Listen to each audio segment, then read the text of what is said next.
Assalamualaikum warahmatullahi wabarakatuh. Perkenalkan, nama saya Rania dari kelas 9A dan hari ini saya akan mempresentasikan atau menjelaskan tentang P3K. Yang pertama, apa itu P3K?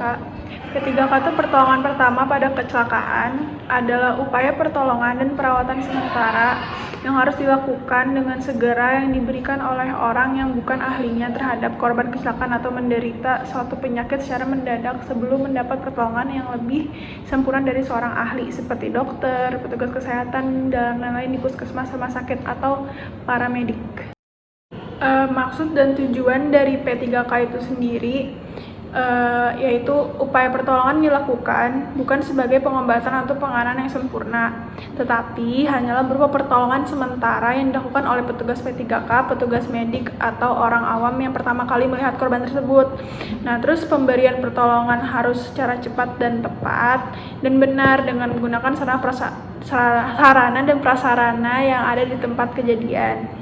Tindakan P3K yang dilakukan dengan benar akan mengurangi terjadinya bahaya pendarahan yang lebih parah kayak infeksi, cacat, atau penderitaan, bahkan menyelamatkan korban dari kematian.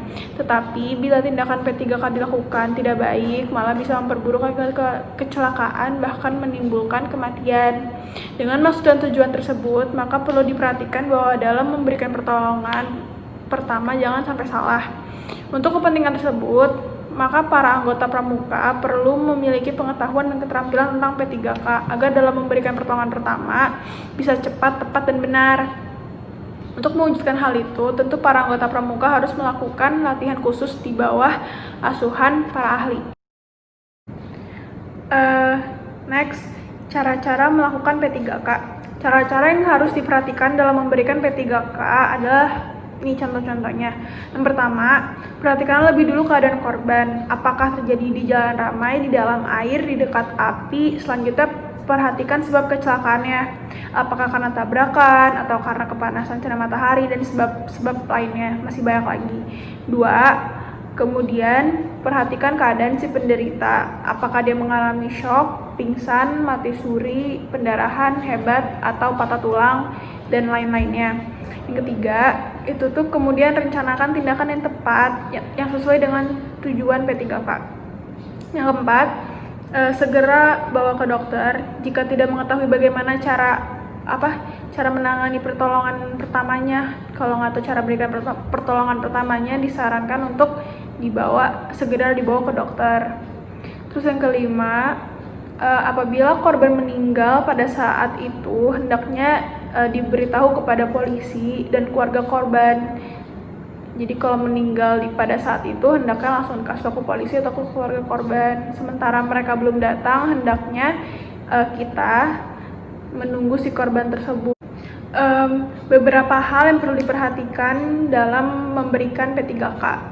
Tindakan paling awal adalah membebaskan jalan nafas dan memperhatikan saluran pernafasan dan mempertahankan saluran pernafasan. Bila pernafasan berhenti, lakukan nafas. Jadi kalau nafas berhenti, kasih nafas buatan. Jadi berikan nafas buatan. Penolong harus dapat menilai situasi. Perhatikan kedudukan orang yang mendapat kecelakaan itu, bagaimana keadaannya waktu mendapatkan kecelakaan. Dalam memberikan pertolongan, harap tenang, jangan tergesa-gesa. Jadi pas ngasih pertolongan itu jangan buru-buru, harus tenang dalam memindahkan penderita. Penolong harus dapat mengenal kondisi korban dan prioritasnya.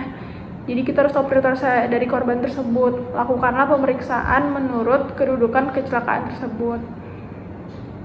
Penolong harus segera memberi pertolongan sesuai keadaan korban. Usahakan agar penderita kecelakaan tetap dalam keadaan hangat, tenang, dan gak gelisah.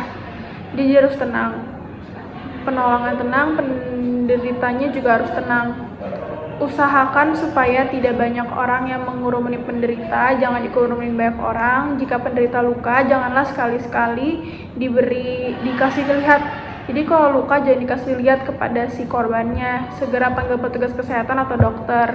Penolong harus mengatur dan membantu merencanakan transportasi. Jadi ini beberapa peralatan P3K beserta cara menggunakannya ada di sini. Yang pertama, sabun atau alkohol tuh untuk membersihkan tangan, karena tangan juga digunain buat nolongin semuanya, jadi harus bersih. Terus obat pembersih luka, kalau terjadi luka-luka, contohnya bore water, betadine, tuh dan lain-lain.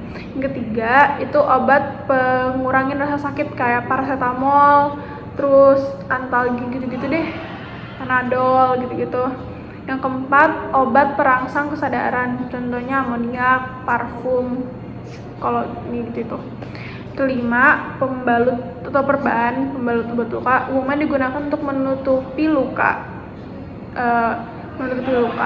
Melakukan tekanan pada pendarahan atau mengikat bidai, spok. Macam-macam pembalut itu ada pembalut penutup atau perban penutup, pembalut cepat, pembalut penahanan, dan pembalut gulung. Terus yang keenam itu kain segitiga. Kain segitiga tuh kegunaannya antara lain untuk menggantungkan tangan, menahan pembalut penutup, untuk mengistirahatkan bagian badan yang sakit, dan mengikat bidai atau spok. Yang ketujuh, kapas. Ini kapas ada di sini kapas. Gunting ada di sini gunting. Pinset juga ada di atas itu pinset.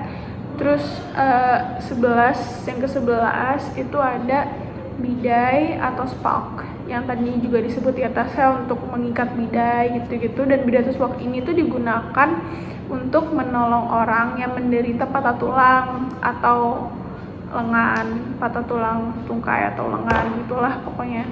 Terus yang terakhir itu ada tandu atau brankar. Itu tuh digunakan untuk membawa korban, jadi untuk nge-carry korbannya balik ke tempat yang aman, buat dibawa ke tempat untuk diberi pertolongan, kayak ke rumah sakit, ke puskesmas maupun ke dokter. Jadi tandu itu tuh buat ngebawa pasiennya.